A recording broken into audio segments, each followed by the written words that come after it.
ഓണത്തിന് തൃക്കാക്കരയപ്പന് നേദിക്കുന്ന നല്ല പൂവ് പോലത്തെ പൂവടയാണ് കേട്ടോ ഓണരുചികളിലെ നമ്മുടെ അടുത്ത വിഭവം. അതിനായിട്ട് നല്ല നൈസ് ആയിട്ടുള്ള അരിപ്പൊടി, അതായത് നമ്മൾ ഇടിയപ്പത്തിനൊക്കെ എടുക്കുന്ന അരിപ്പൊടിയിലോട്ട് ആവശ്യത്തിന് ഉപ്പ് ചേർത്തൊന്ന് മിക്സ് ചെയ്തെടുക്കണം കേട്ടോ.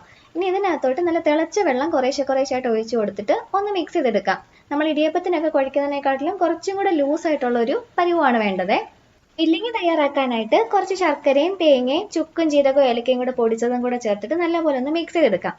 ചിലർ ഇത് ശർക്കരയും തേങ്ങയും കൂടെ വിളയിച്ചെടുക്കാറുണ്ട് കേട്ടോ. അങ്ങനെ ചെയ്യണമെന്ന് നിർബന്ധമൊന്നുമില്ല, ഇങ്ങനെ ചെയ്താലും നല്ല ടേസ്റ്റ് ആണ്.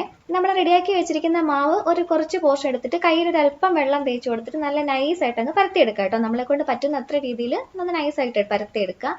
ഇനി ഫില്ലിങ്ങും കൂടെ വെച്ചിട്ട് ഇതേപോലെ അങ്ങ് 3 സൈഡും കവർ ചെയ്ത് ഒരു 10-15 മിനിറ്റ് ഒന്ന് ആവി കയറ്റി എടുത്തു കഴിഞ്ഞാൽ നമ്മുടെ ടേസ്റ്റ് ആയിട്ടുള്ള പൂവട റെഡിയാവേ. കുറച്ച് ചൂടാറിയ ശേഷം നമ്മൾ ഈ ഇല പൊളിച്ചെടുക്കുവാണെങ്കിൽ നല്ല കൃത്യമായിട്ട് ഇതേപോലെ വിട്ട് കിട്ടുവേ. പണ്ടത്തെ മിക്ക വീടുകളിലും ഇത് ഓണത്തപ്പന് നേദിക്കാറുണ്ടായിരുന്നേ.